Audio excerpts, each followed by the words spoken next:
Hi, I'm your host, Jürgen Strauss from Innova.buzz, and I'm really excited to welcome to the Innova.buzz podcast today from San Diego in California, Amy Rasdal, who's the founder of Billable at the Beach. Now, Amy empowers six-figure earners to build their own successful consulting businesses, and she offers them the business, if they build that to that extent, offers them the freedom and flexibility to live the life of their dreams. Welcome to the Innova.buzz podcast, Amy. It's a real privilege to have you as my guest. Thanks for having me, Jürgen. Now, Amy, you have a rich background in operations, in product development, in marketing, and many other things. I'm sure you bring a wealth of experience and a unique perspective on entrepreneurship and innovation. And I'm really um, interested, given your extensive experience and background and unique insights. I'm really interested. What's the impact you're aiming to make in the world with the work you do? So, I really want people to know that they have more agency over their careers than they might realize. I think a lot of us, we get our degrees and we go to school and we get our experience and we climb the ladder and we think that we're kind of stuck there. And a lot of people do feel stuck there, and you don't have to be. So, I want people to know that they can build a successful consulting business without sacrificing their career trajectory or perhaps more importantly, pay, right? We all work for both the satisfaction and the money. And you don't have to, a lot of people think, well, if I don't stay right on that sort of corporate track, that I'm going to be giving up a lot. And that's not at all the truth. I also want people to know that I've been able to do this, but there's nothing special about me. Anyone who decides they want to do it and take certain steps really can get there. So it's not something special or magical that only a chosen few can achieve. Hmm. That's interesting that you say that it's essentially a process then, right? So what motivated you to leave the corporate world and start your own consulting business? Well, first, And sort of follow up question from that, sure, when you sure. started out on that journey, did you have the same philosophy that I can do this without sacrificing financially or sacrificing my career trajectory? So I'm a Silicon kid. I grew up in Silicon Valley, and my long-term career goal was to be a CEO of a startup company, startup technology company, because honestly, that's the only thing I saw in all my growing Yeah. up years.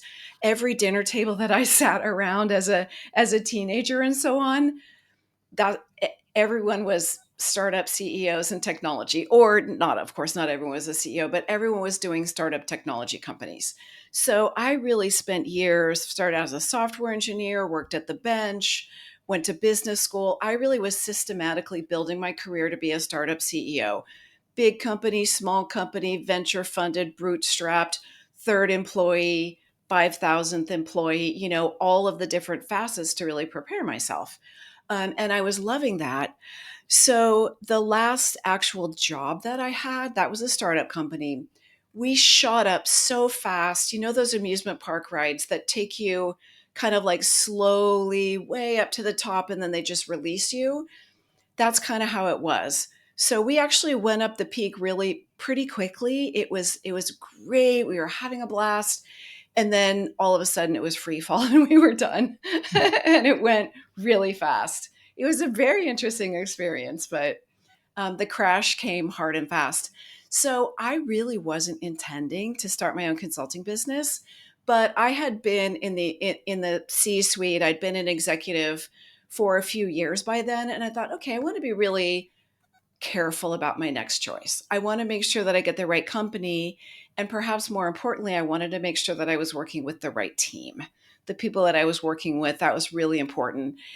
And it's really important in corporate. It's also in startups. Sometimes you're spending long hours, and it's a lot more fun if you Hmm. really enjoy and get along and have common philosophies with the people. It also tends to make you more successful. So I was carefully interviewing and talking to people and spending time at companies to make sure I was going to make a good choice, a consulting project fell into my lap. I wasn't looking for it, 20 hours a week for 3 months. And I thought, okay, this is perfect. It will pay the bills for the next few months while I continue to be really careful about what I select. I got 4 or 5 weeks into that, Jurgen, and I said, cancel the job search. This is the life. Yeah. I'm now a consultant. And honestly, what I really loved after, and by the way, there's nothing wrong with corporate. There's nothing wrong with corporate careers. They're fantastic. I loved my years. So I don't want anyone who loves their corporate career to feel like they're doing something wrong just because I chose a slightly different path. But I loved having the freedom and flexibility to choose my projects and my teams. I wasn't really sure what the financial impact would be. And the other thing that I want to say is I think I made every mistake that is possible to make being a new consultant.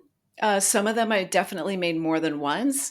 So in the early days, I wasn't charging as much as I could have been, which I eventually figured out and remedied that. So once I figured that out, I found that not only was my work more satisfying, higher impact, I got to choose my projects and my teams, I got to choose how, when, and where I work. I was making more money than I was as a corporate executive. Now, I was not a corporate executive of a Fortune 500 company. It was in the 50 to 500 million dollar range, so I wasn't making, $20 million a year or anything like that. But I could make really good money, better than what I was making as a corporate executive, and I had all of those benefits. Hmm. So for me, I didn't set out to do that once I got into it. Then what happened is, as I was doing it, and it took me a few years really to figure out how to really make it work. In the early days, projects just fell into my lap, and I thought, oh, this is great. I don't have to do any networking, marketing, business development.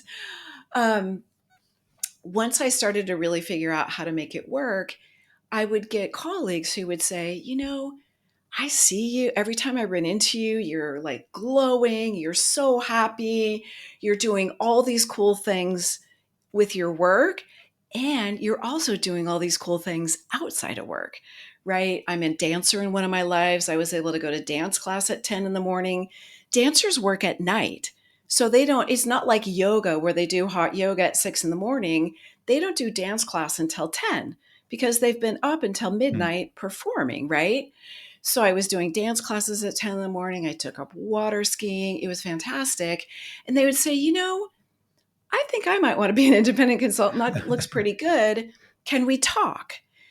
And I'm a very diligent, kind of operational, practical person. So I would think, you know, what do I wish I would have known? What would I do differently? And I started to accumulate a body of material because I was really diligent in thinking, okay, well, what do I want to share with this person? And that's then how I ended up starting Billable at the Beach, which is a program that helps people start their own consulting businesses. So it was kind of a long and winding Hmm. road, Jurgen. I think, like many of us, I didn't really set out from the beginning to do what I'm doing now. Hmm. Yeah, it's a fascinating story. And you talk about a long and winding road, but kind of if you, uh, what do you call it, de-engineer it or break it down looking backwards, you think, oh, it's very clever progression. I wanted to pick up on a couple of things you said there. The first one, nothing wrong with the corporate career.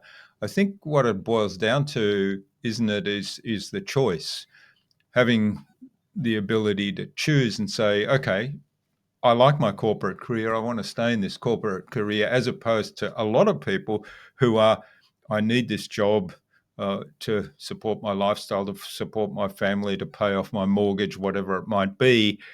And at the same time thinking, oh God, it's Monday morning again. I have to go to work and I can't wait for the next weekend, kind of thing.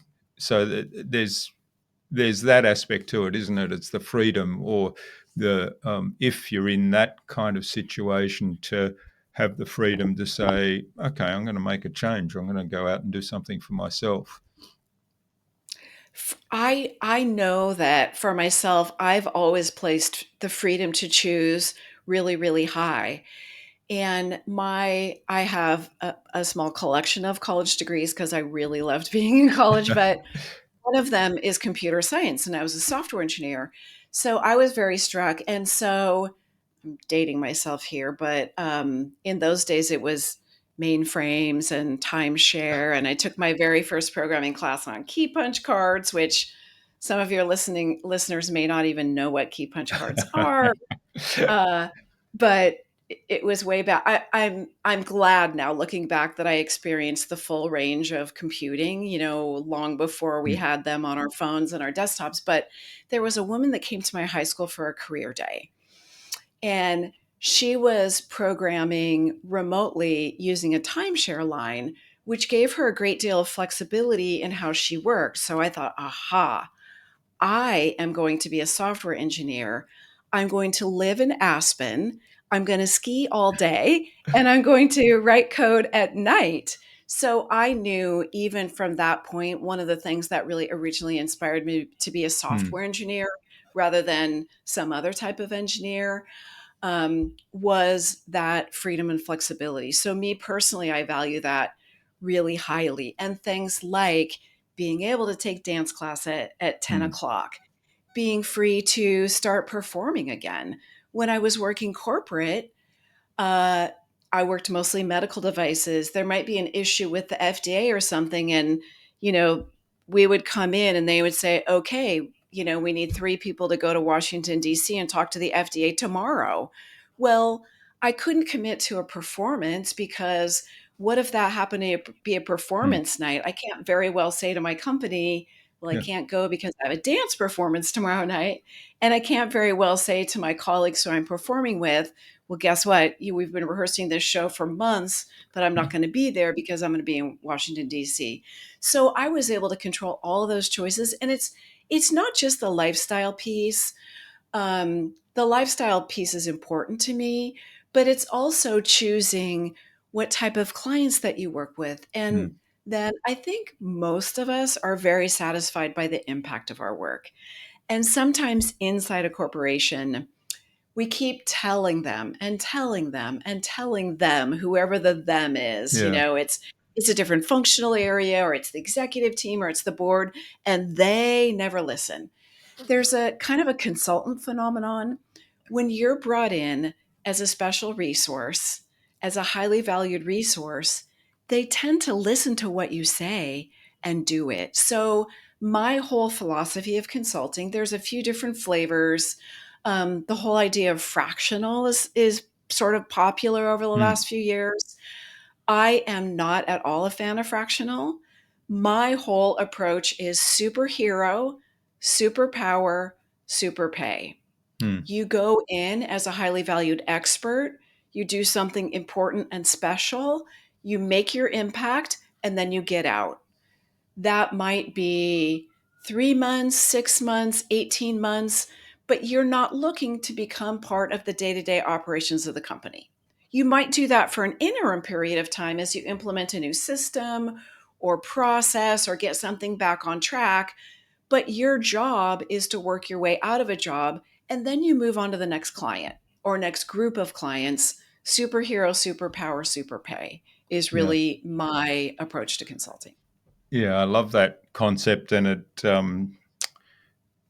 it actually is a really nice transition into the other point that I wanted to pick up on from the earlier conversation, um, your outline of the journey, and that's the lesson that you didn't charge enough at the beginning, and this idea that often we undervalue our knowledge, or we undervalue what we have to offer someone else. I know, um, in my case, there's so many times when I'm doing something with somebody together and they're watching me do something, and I do something that I'm not even conscious I'm doing it. It's so ingrained in me, and it's so much I take it for granted so deeply uh, that it's almost an unconscious action like breathing.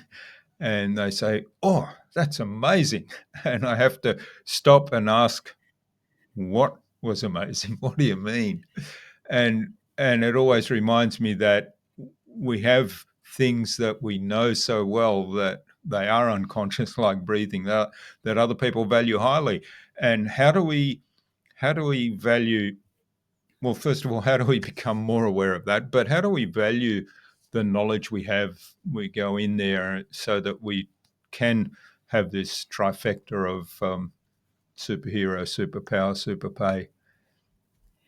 I think I agree with you. People tend to underestimate people who haven't done consulting sometimes. And when I got started, I had no idea. So you will hear people talk about these kind of formulas where you take your previous salary and calculate something.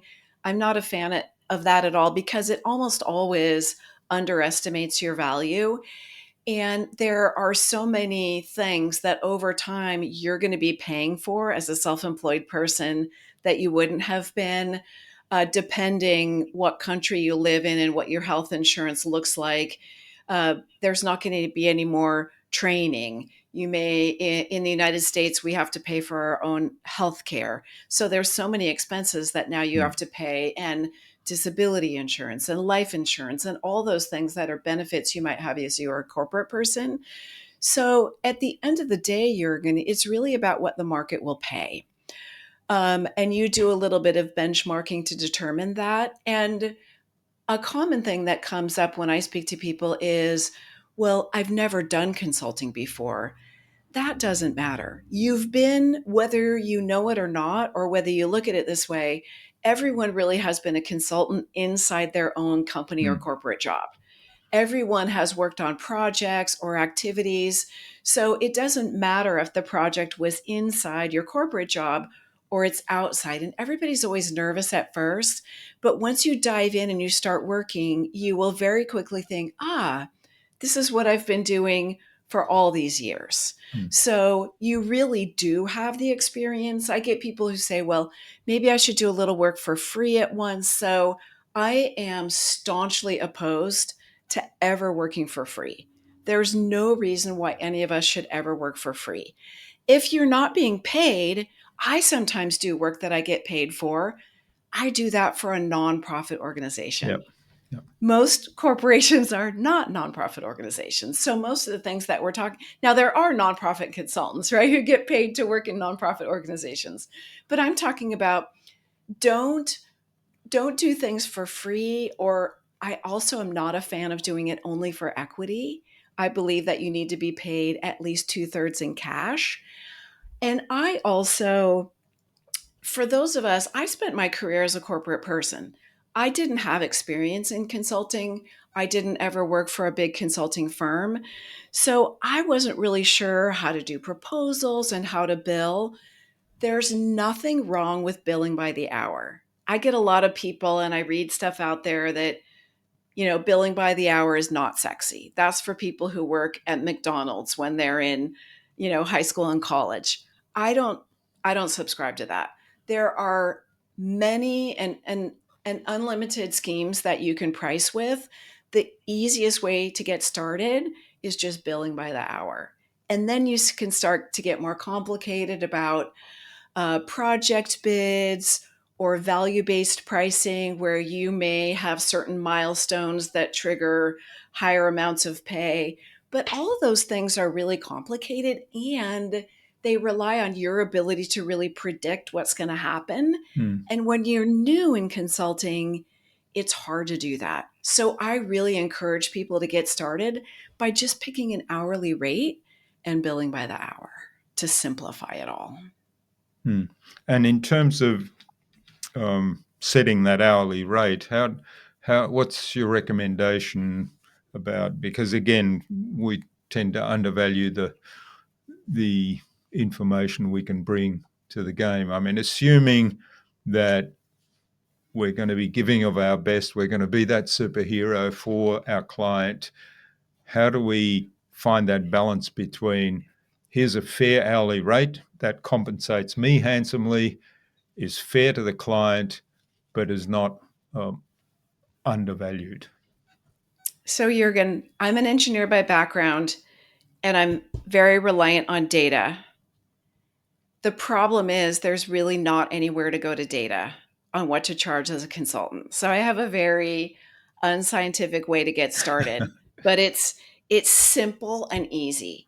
So for reasons that aren't entirely clear to me, somewhere around 70 or 80% of the independent consultants out there start at $150 an hour. Now, I'm sorry, I'm so American Yeah. centric in my currency. So I don't know if you can translate that for some of your audience or not, or if you want to try that.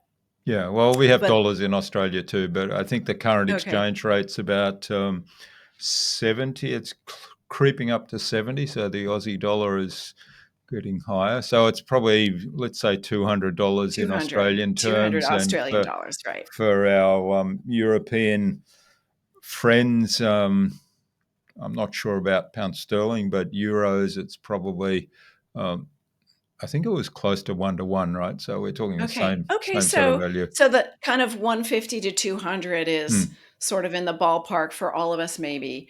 Um, so what I tell people is if you have no idea where to start there and then see where it goes. Do a little bit of benchmarking. People often ask me, is there some kind of database, glass door, somewhere like this where you can go get data? There is sometimes for salaries. There's really not much for consulting, but you can ask around your friends. Now, some people, other people who do consulting might be a little cagey about, they might consider it, a competitive secret. I actually don't. I feel like these days, I have a daughter who's turning 21 soon. And during her teenage years, I told her, everybody knows everything these days, right? So don't take any pictures on your phone that you wouldn't be okay with being posted on a billboard at school or on the road to school. Everyone's going to see it. So I feel like it's not that hard for all of us to kind of know who's charging what and so on. So you can ask fellow consultants, or this might be easier to ask colleagues that you know who use consultants and ask them what they're paying. They Hmm. don't need to say, I'm paying Joe $210 an hour, but they can say, we're paying for this type of work or the type of the work that you're doing, we're paying around this range. So you do a little bit of benchmarking and then you go ahead and just dive in. My whole approach to teaching everyone is very, very practical. I call it clearing roadblocks to revenue. So I want to get all these kind of pesky things like how much do I charge? How do I price? That sounds so complicated. I want to really simplify that. Hmm. So if you have no idea where to be, somewhere in that $150 to $200 range is going to be about right. Now, one of my biggest reasons for telling people that is that many, many people that I work with want to charge less Yeah. because they're undervaluing. And I think at the bottom of the day, I've given a lot of thought to why didn't I charge less? And why are other people afraid to charge what they're worth? It's fear. It's fear that if I sit down here and I say, you and I have this discussion about a project, and I say, okay, Jurgen, I'm going to charge $150 an hour. I'm afraid that you're going to just throw up your Hmm. hands and say, oh my gosh, are you crazy? Yeah. It's not going to happen. It's Hmm. never happened to me. It's not going to happen to you. I promise. You, one time in all of my years, this is actually kind of funny. I had someone who wanted to pay me $45 an hour. And it was someone that I had worked for probably 10 or 15 years before when I was quite a junior person. And I think he was kind of stuck. You know how we get stuck with our kids, or Hmm. not so much of our kids, but our kids' friends. Yeah. And then you see them and they're an adult and you think, oh my gosh, he was just swinging on the swing set in my Yeah. backyard. What happened? So I think this guy had a vision of me as a more, and I just very politely said, um, thank you very much. I think this would be an interesting project, but our expectation gap of pay is so wide. I don't I don't even think it makes sense to try and talk about it. You Hmm. know, you have a completely different concept than I'm willing to do. I have plenty of other work in this range, so let's just Yeah. call it a day and not take it further.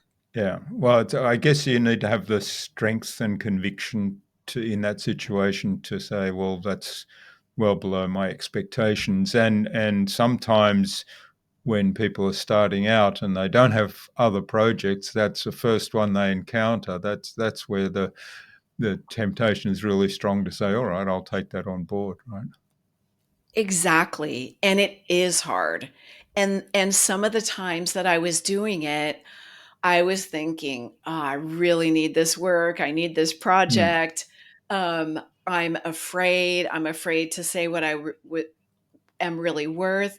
But Jurgen, once I finally started charging what I was worth, with one exception in more than 15 years, nobody ever batted an eye. Mm. Not one time. Every single time they said, okay. And now I looked back and I thought, "Ah, all that money I left on the table." Yeah, And it's not just about money in your bank account. When they're paying you more, they're they're the, more they're committed. more Mm. likely to do what you say, right? Mm. Yeah. Yeah, they value your advice more highly, and so they're likely to take it on board. Well, much more likely It to take it on actually board. it has The other, it has more impact. They're yeah, more likely to be successful if you charge more. So it's mm, not just selfish. yeah, and the other thing, and you touched on this earlier, choosing your clients, choosing good clients to work with. I know I made this mistake in the early days of my business, and when I was starting out, because I had very much that scenario where um, I was still trying to get some clients on board, enough clients to give me a Pay the sustainable bills. income, Yep. yeah, pay the bills. And I took on board a couple of clients for much less than I should have been charging. And it wasn't just about leaving money on the table and yes, those clients didn't value my advice as much as perhaps if I had have charged a lot more. But the really key thing for me and the lesson that I learned in hindsight working through those was those clients were really difficult to work with, and I found it really frustrating. And in the end, one of them, we successfully completed a project and I moved on, and they did come back to me and say, we want to do some more work with you. And I said, well, I'll refer you to somebody else because I don't think I'm a good fit for that particular project. And so I was able to elegantly Yeah. say no to that one. The other one ended up, the relationship got so strained that I said, look, I don't think this is working. I think it's best if you find somebody else to finish this off. And Yeah. I found that really frustrating, but it came back to they weren't really suitable clients for me. They weren't a good match for me. And the fact that they were not paying what I was worth kind of was the key, or the was symptomatic of that in some ways. And of course, it was on me that I should have at the beginning said, well, here's my fee. And if you're Right. not willing to pay that, well, I'll move on. And I've made the same mistake. And for those of you listening, if you've made the mistake, if you're currently in the mistake, I mean, I made it more than once, right? Yeah. So, yeah, it takes a while to develop the confidence to just never. I also another believer in never discounting, not giving volume discounts. Hmm. It goes back to my fundamental philosophy of superhero, super pay. And it's the kind of unshakable. I've convinced myself that it's unshakable. This unshakable belief that there is another project, another client, another thing to do. But what that means is that I never let a day go by without doing something toward networking, marketing, and Mm. business development. Their care and feeding of your sales engine is really, really important. And you always have to keep feeding the sales engine.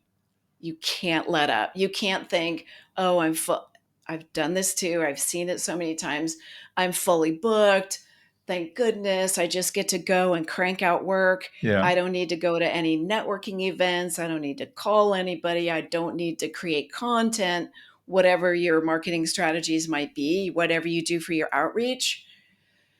If you stop, it will show up in your pipeline Mm. about 9 months down the road. So Yeah. you always have to keep that up. You just need to put together a regular routine, systems, strategies, keep it fresh, keep updating it. And just always, I think about, I went to business school in the Northeastern United States.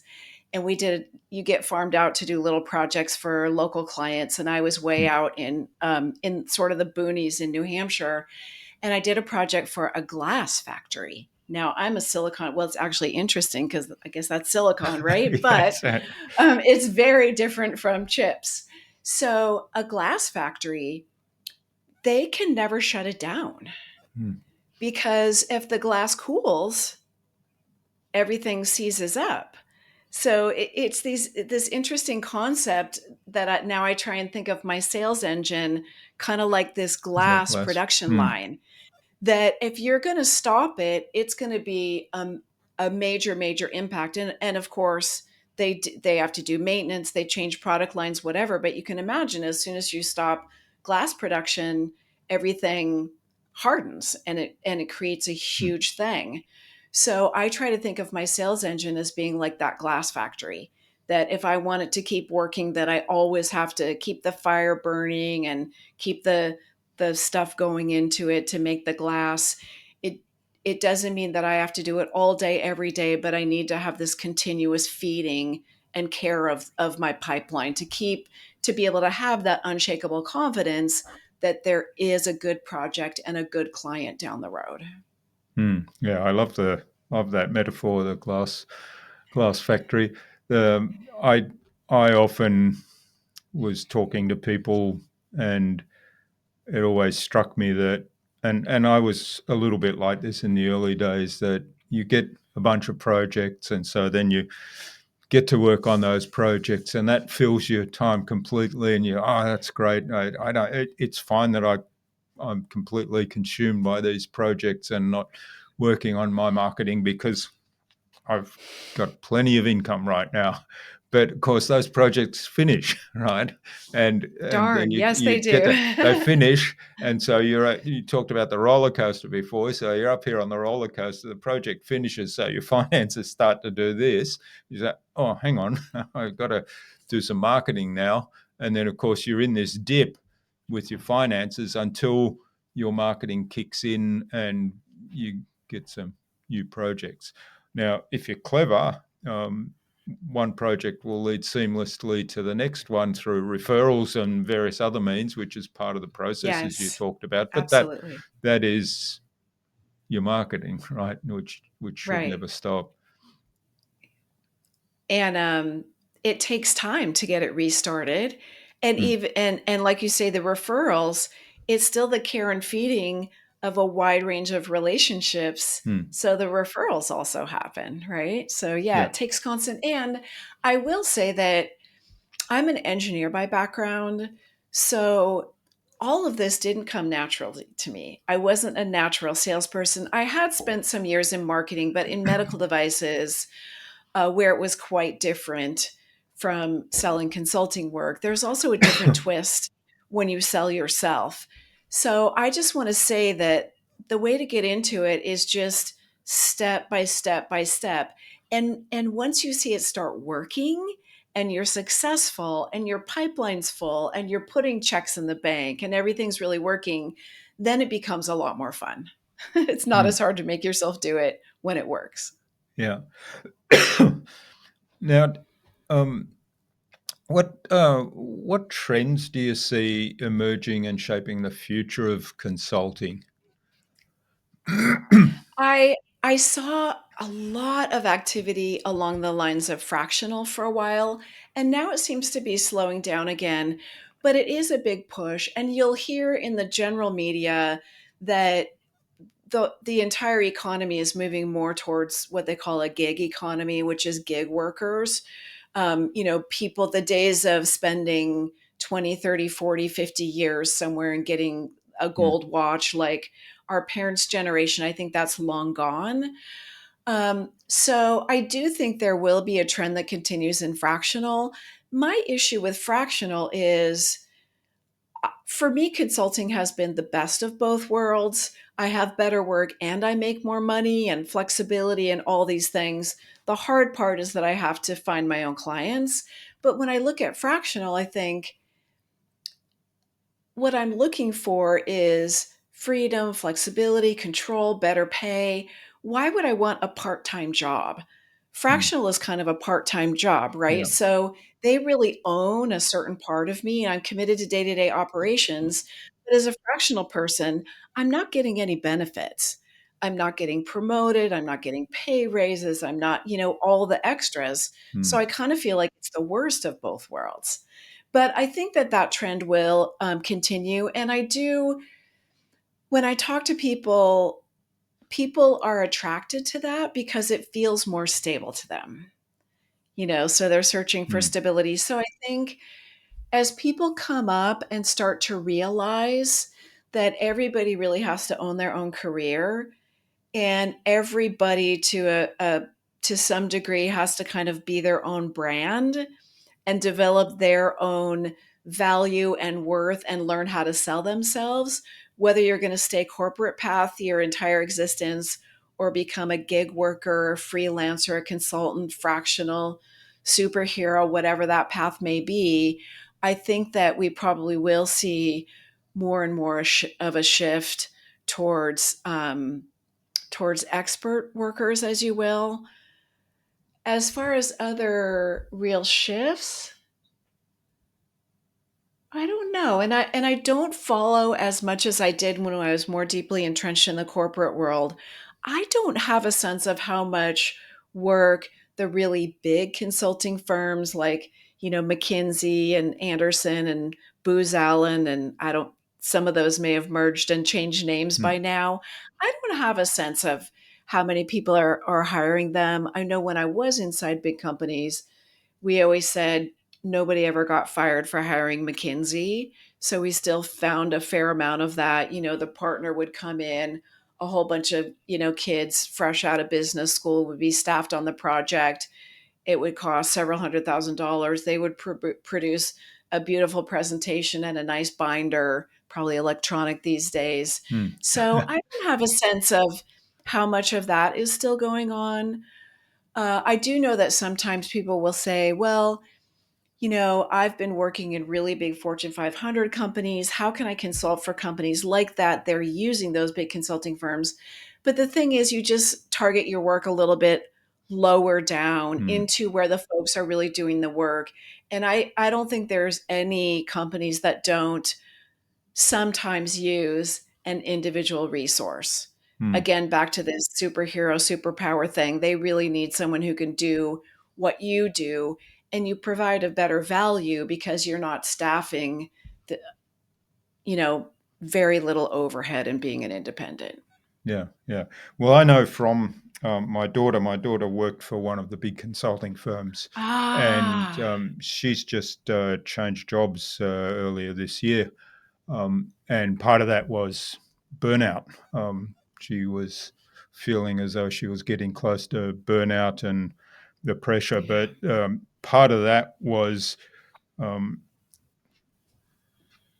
they were expected to do their own marketing and bring on board new projects and bring on board new Ah, clients, and they were rated according, and promotion was according to how many, not just how many clients, but how many, how many dollars, how much revenue they were bringing in. So the pressure was on to bring in projects and also bring in high paying projects, which sometimes the projects they landed were little ones or short ones. So, and she felt as though her progression also was being hampered. She was being overlooked for promotion by and people who were, in her mind, not as effective as her, and also less experienced than her, were being promoted. So there was sort of that combination and burnout. Right.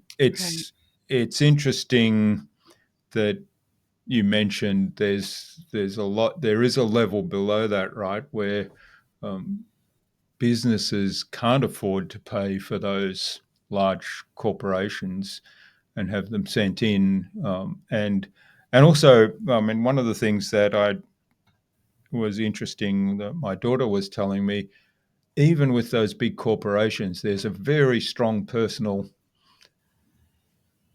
relationship aspect to it. And I know she went on a vacation once, a 6 month or a 6 week trek overseas, and this client wanted to start this project and she said, well, I'll organize somebody to come and get started during that time. And they said, no, we'll wait 6 weeks. We want you. And so there's this personal relationship, which I think works strongly in favor of the smaller consultant, because it comes back to your superhero, super um, ability thing, Superpower. right? Yeah. Superpower, yeah. Yeah. I agree. Mm. I agree. At the end of the day, really all business is about relationships, isn't it? Yeah, absolutely. I mean, even the you were talking we were talking earlier because Jurgen had some dental work done a couple of weeks ago, and he was saying, we have a fantastic dentist, right? That's a relationship that Mm. you've had for a long time, and you share. I don't happen to live in your area, but if I did, I would be saying, a few weeks from now, I would be calling and I would say, Jurgen, you said you had a fantastic dentist. Who is it? Now Yeah. I need them. Plumbers, car mechanics, almost Mm. everything that we do really comes to relationships. Even purchasing clothing. I bought 2 pairs of shoes recently, completely online brands. Um, One of them, the customer service and everything was fantastic. They happened to work. Another one, there's no way to try them on because it's an online brand until you get them. So they didn't fit right. I needed to return them. I had to take a picture of the shoes. I had to sign a thing that swore I'd never worn them. I had to do all these things Mm. and then pay a restocking fee just to return these, and they were expensive. That Mm. they were kind of fitness shoes. They just didn't fit. There was no way for me to have known that, and I thought, okay, that's it. I'm not going to try any other pairs. But the other one that was so made it so easy to trade, so I got the right size and so all of those kind of Mm. relationship customer service things, they even happen when it's not a face-to-face or person thing. The way that we feel with brands and what relationship we have, I think is kind of fundamental to all business. Mm. Uh, that's absolutely true. There was one other thing I wanted to ask. I'm aware of the time, but there was one other thing I wanted to touch on in terms of building or running this consultancy. You don't do everything yourself, right? It's superhero, but you do bring other people on board, whether it's part of your company or whether you outsource or contract people to do things that extend your expertise, if you like. So for myself specifically, I have made a conscious choice to stay solo, to stay Mm. independent. So I don't very often bring on people myself. Once in a while, when it's very specific, I have kind of like subcontracted some people to do client work. I do I do always work with teams. Most of the teams are within the client company. If there are other consultants, sometimes they're already involved. I'm very open to working with other consultants, and it's nice to have those relationships. A lot of times we bump into each other, over and over again. I work in medical devices. We kind of the same people bumping into. I will also sometimes recommend other consultants if they need something specific, but I don't Um, Most of the time, I don't bill them through my company. I let them set up their own contracts and agreements and so Mm. forth with the client. As far as running my consulting company, I have a whole team. I don't have any full time employees, but I have someone who does my bookkeeping. I have a tax strategist. I have a couple of different types of attorneys. I don't use them a ton, but sometimes I have designers, I have web people, I have people who help me with um, Google ads. I don't do Facebook ads anymore, but I did once upon a time. I did a book. So I had a, a whole team. I never imagined how many people you would need on the team to do a Yeah, yeah. book, but I had. The idea is, I can't, there, somebody like Stephen Covey, I don't know if it was him or not, said something like, only do what only you can do. Mm. So I'm not quite so brilliant as always following that, Yeah. but I try to outsource the things that really don't. For example, I Mm. would never, I'm a software engineer by background. I would never dream of touching my own website because I have somebody that I pay. I think now I pay him like $75 an hour. It used to be 50. So if I can make $200 an hour, why would I spend my time doing $75 an Mm. hour work? It's kind of that idea. At some point, it's not worth trying to outsource something that's just a few hours. So, Yeah. certainly once in a while, I just dive in and do that. But I have a whole team of people that I use to run my business. None of them are employees. Mm. Yeah. Well, I think it's an important point, though, that that superhero thing doesn't mean you have to do everything yourself. No, no, not at Mm. all. Mm. All right. Well, this has been absolutely fabulous, Amy. We could go on talking for ages about various aspects of consulting and how we go about it and how we can get started in that. But I think we'll come back to that a little bit later because I know you've got a resource to share. But I think it's a good point now to move on to the buzz, which is our innovation Sure. round. It's the same 5 questions that I ask of every guest. And the idea is you'll give us some answers that'll inspire the listener to go and do something awesome today as a result. Yeah, great. Yeah. Great, great. So, what's the number one thing anyone needs to do to be more innovative? I think the number one thing that most of us need to do these days is to give ourselves some space for that to actually happen. Because if you're always busy, if you never take any time away from tasks, Hmm. then it's difficult for those ideas to come in. So I think giving ourselves space is an important thing. And everyone can decide what it means. I think taking yourself into a different environment. I happen to live in San Diego. I like to get into the ocean or onto the ocean, paddle boarding, water skiing. I also do a lot of dance, and the things that are really good specifically about dance and water skiing is pretty high speed behind a boat. And if you're going to be on top of the water behind a boat, you need to be paying attention with every cell of your brain and body. So there's truly no room to be thinking about anything else. Hmm. So that really is kind of clears your mind and body in a way that nothing else does. And it's pretty much the same with dance. It's a completely different world for me that I'm immersed in. I can take an hour and a half dance class and feel the same escape and relaxation that I do if I've spent a week in a tropical, destination. Because when I'm in there, it takes all of my mind and body to learn the choreography and pay attention. And it's completely different. I think there might be something to kind of the mind body connection of involving both your mind and your body, if you can, in helping to clear that. I'm sure that I don't spend as much time in nature aside from the ocean. And my sister teases me because in San Diego, we do have very nice oceans, but there are plenty of people around. You're not Hmm. way out in the mountains or something. But I think a lot of people probably will experience that same kind of space, perhaps immersing themselves in nature. Or it might also be as simple as a concert or a special kind of music, or even just reading a book or doing something social, being with friends. But I think really giving yourself space for Hmm. new ideas to come in.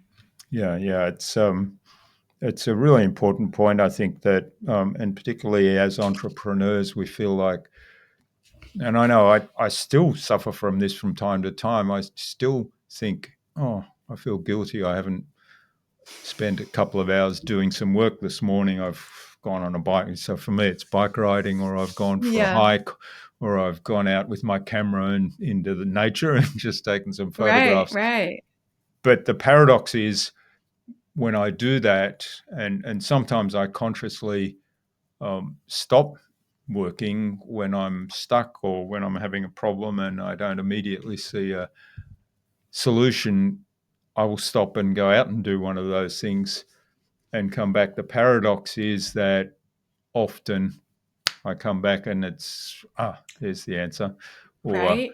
I knock over the work in an hour, whereas before I've spent 4 hours sort of banging away, not getting anywhere. Yeah, I agree. Hmm. All right, what's the best thing you've done to develop new ideas? I think it's funny. I have a little guy who's almost 11, and we were driving to school this morning, and he said, "Mommy, I want to be rich when I grow up so I can buy a McLaren," Right. because he's a little Okay. boy. And how can I do that? And so we had this kind of interesting conversation. And one of the things that I was telling him is I said, I think it takes two things if you really want to make a lot of money. It takes really working hard and focusing and choosing a career path. And he's dyslexic, so he has to work really hard in school, harder than other kids might, because reading is really hard for him. And he's lucky to go to a special school for dyslexic kids, and it's a half hour away. So we have a lot of time to have these really interesting conversations. And I said, so really focusing on your school, of course, right? I'm using this as an Yeah. excuse to teach him a lesson as well, but focusing on school and getting a degree and college and work experience. And then I said, it also means a certain kind of luck, but you never get the chance. This is actually a quote from Ross Perot, who people may or may not know. He's a character that not as many people know these days, but his quote that's always been one of my favorites is, "You never get the chance to be lucky unless you take risks."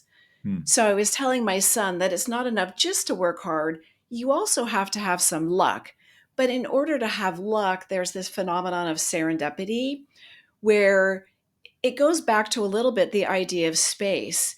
You need to make sure that you always keep a piece of yourself that is open enough and aware outside your little focused tube to recognize and be aware of new opportunities, and to be thoughtful and creative enough to dig deeper and grab onto them when they're available, to not always think later, later, later, right? It's the old thing that, tomorrow never comes. Hmm. So the idea that you have to be willing to grab onto these things, but also have the skills and experience to put those together, that's when you really get the best accomplishments, I think. Yeah, yeah. So it's kind of really connecting the dots in some ways when you have that curiosity and work hard and create the ideas. Wonderful. All right. Do you have a favorite resource you use most often? No. No. You got I so don't many. think They're I all know, equal. I don't think there's a magic tool or Hmm. resource. I was lucky enough, this was several years ago, but it was one of those times when companies merge and change, and it only lasted 6 months. I knew it was too good to be true, but there were 3 of us that were tasked. It was within a research and development department, and 3 of us were charged with figuring out how the company could do a better job at innovation. So we had 6 months where we were all slightly different, where we were able to go out and interview people and talk to people and study it and try and figure out how could we bring innovation into the organization. And at the end of the day, I really think I really think it's a mindset to be thinking that way, to kind of feed on the things that I've already talked about. Make sure that you have the space, make sure that you allocate a certain amount of energy to be not only open to, but looking to and really listening for those interesting different opportunities, and how does that combine and mix together. And if you don't have those two things, then you don't have a chance. So I think it's more of a mindset. I don't Mm. know of a specific tool or system. Mm, great. Yeah, I certainly agree with you. It is definitely a mindset innovation, and there's building a culture of innovation in an organization is kind of the key there, isn't it? Very tricky. Hmm. All right. Now, what's the best way to keep a client on track? Oh, so this is one of my superpowers, and it is it's the ability to break things down into pieces that are small enough to do, so that you can break it down for the loading dock or for the executive team in pieces that are small enough to actually accomplish, to prevent overwhelm. I have two others. So that's kind of like I'm starting at the bottom level Mm. first. The other, to jump up to the top level, is what I call discrete priorities. Within any given client, you can only have one number one within a company. And people are very frustrated when I try to tell them this, because they feel like they can't possibly tell their board or shareholder that we're only going to do one thing. I'm not saying that you can only do one thing, but you have to have discrete priorities. So let's say you have on your slate of, right, we're coming up on, for many people, strategic planning as we move into Mm. 2025. So people are going to be laying out what are their objectives, what are their goals. I really push hard for my clients, whether it's really at the high executive level or lower down at the departmental project level. What are our priorities? And then I force us to one, two, three, four, five. And what that does is that it trickles down through the organization, everybody who's working there.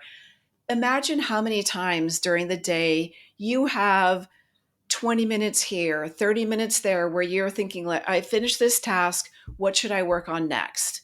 If you're crystal clear on what the company's number one is, then that drives you to pick the task that fits in with the number one priority. Mm. And if everyone's doing that throughout the whole organization, now I may say, I look at my list, I don't have anything that contributes to number one. What jumps out? Okay, that contributes to number two. Discrete priorities. And the third thing is the ability to say no. Because if we focus on everything, Yeah. it's the same as focusing on nothing. So it's shockingly difficult for executive teams to say no to opportunities that come up. And so one of my, I sort of hate to call it a talent or a skill, but sometimes I go into a consulting project that they think they want to get this product launched that's been stuck. I'm good at product development program turnarounds. I actually will come back and say, you know what? Either we've missed the market opportunity, or the technology is actually not going to work out, even though you've invested X amount of dollars or years. What we really need to do is shut it down and redeploy these resources somewhere else where they're going to be more successful. Mm. Sometimes that's what needs to happen. The ability to say no is really important. Yeah, yeah, and the two things sort of go hand in hand, don't they? The really clear prioritization, because it says that, okay, that's a priority 5 on the list, and I've got things that need to happen to get priority 1 moving forward quicker. So I have to say no to that when somebody comes and says, "Can you do this for me today?" And, And I know it, just in my own world, I'm a very practical person, and I'm organized, and I'm a list maker. So I'll make my list of priorities and they'll be discrete. And some of the ones down at the bottom, they just never happen. yeah, So once in a while I'll relook and I'll say, you know what, this has, I've been rewriting this every day yeah, yeah, for a and long time. scrub it off. So Yeah, I have trouble completely deleting it, but I have kind of like this parking lot thing yeah. that I just stick it over there and it's probably never going to happen. Yeah, yeah. Well, I do the same sort of thing, and I often find myself, okay, that how many times have Yeah. I moved this forward a week? And okay, Right. I Right. and I like you, I struggle to remove it from the list completely because often it's just something. Remember something and be Yeah. aware that this is Yeah. there in the background. It's just not a Right. specific action, although there is some action involved and there is some time and brain power involved just to move that Yeah. on Yeah. further It forward on the might be list. kind of like a philosophy of working that you're trying to change, right? That you're Mm, saying, okay, I want to do something a little different. So I want to like get that in my brain and read that bullet point once a day to try and then eventually you may find that, okay, now that's ingrained. We were mm, talking about the things that are ingrained. So I guess maybe I can take it off the list because I'm actually doing yeah, it every day. wonderful. All right, and the final question of the buzz round is what's the number one thing anyone can do to differentiate themselves? So I have something that I kind of live by, and it's never compromise your ethics, integrity, or the quality of your work. And I think that if you do that, then people will always value your work. And what that means is that in the appropriate times, you need to be willing to turn work down. That you always need to have the client's best interest at heart. Like I say, I sometimes go into a project that I say we actually shouldn't do this project and Mm, I'm potentially losing revenue, but it's the right thing to do yeah. for what the objective. So it's really never compromise your ethics, integrity, or the quality of your work. And that also means that I'm willing to say and do hard things, but only when it's in the best interest of the Mm. clients and the people that they serve. Sometimes you have to do the hard work. Sometimes you have to pass things by, and I believe that that always comes back to pay you back and move you forward. And it might sound a little bit like it's a moral thing, and it's not just a moral thing. I've found by sticking to it over all these years, it affects the financial, the pipeline, it affects all of the things. And then certainly at the end of the day, you can always look yourself in the mirror, which is the That most helps. important Yeah, judge yeah. there is at the end of the day, right? Yeah, yeah, wonderful. All right, well, thanks for getting us through the buzz round, Amy. Now, this is, yeah, the whole conversation's been wonderful. Now, where can people Thank reach you. out, find out more about what you do, your work, and also reach out perhaps and say thanks for what you've shared today? Yes, yes, yes. So I encourage anyone to reach out with any kind of questions. My business name is called Billable at the Beach, which is I live in San Diego. Don't we all want to be billable at the beach? It can be the mountains or whatever's meaningful for you. I've got a website, billableatthebeach.com. I have a lot of free resources. If you think that you want to stick a toe in and give it a try, I have a little free email course called Three Action Steps to Generate Revenue Now. Three very simple steps that anyone can implement in a couple of weeks that have a very high probability of landing you a consulting project. You can find me social media wise. It's mostly LinkedIn. I have a book that's available, How to Land a Consulting Project Now. It's available in digital and print and audio and all the things. So if you Google Amy Rasdal or Billable at the Beach, you'll find me. And I also encourage anyone to just reach out personally and ask a question or say hello. Excellent. And we'll have those links in the show notes, of course, so people can click straight through. And thanks for Great. sharing, particularly the free resource. That's certainly for those that are interested in exploring this further. That's a great way to get started and find out if it is for you and get some actionable steps you can take. Right. All Right. right. What action would you like our listener to take out of our conversation today, Amy? I would like all of them, all of you, to just do something. Take a step in a different direction, explore something, whether it's in your professional life or your personal life or a hobby. Just take a step. And I'm a big believer that that big change can come through baby steps. Mm. That a breakthrough can happen by taking baby steps. That it doesn't have to be this giant leap. And once you take the first step, the next step is easier, and the step after that. And I really want people to know that whatever your dreams might be, you really can accomplish them. And the first thing to do is just take a step, no matter how small, and the steps get easier along the way. So I really want everybody to just do something. Yeah, great advice. And the first step's often the hardest, isn't it? Um, Always. yeah, yeah. And Yes. somebody said to me recently also, take small steps because small steps get you there faster. Yeah, that's good, Yeah. right? Hmm. Yeah. All right. Well, thanks so much for sharing your time and your insights with us so generously today, Amy. This has been fun. I've learnt quite a bit, and I'm sure there's a lot more that we can all learn by exploring those resources you mentioned that we can find on your website. I've really enjoyed our Great. conversation today, and all the best for the future. And let's stay in touch. Thank you. Thanks for having me, and thanks for listening, everybody.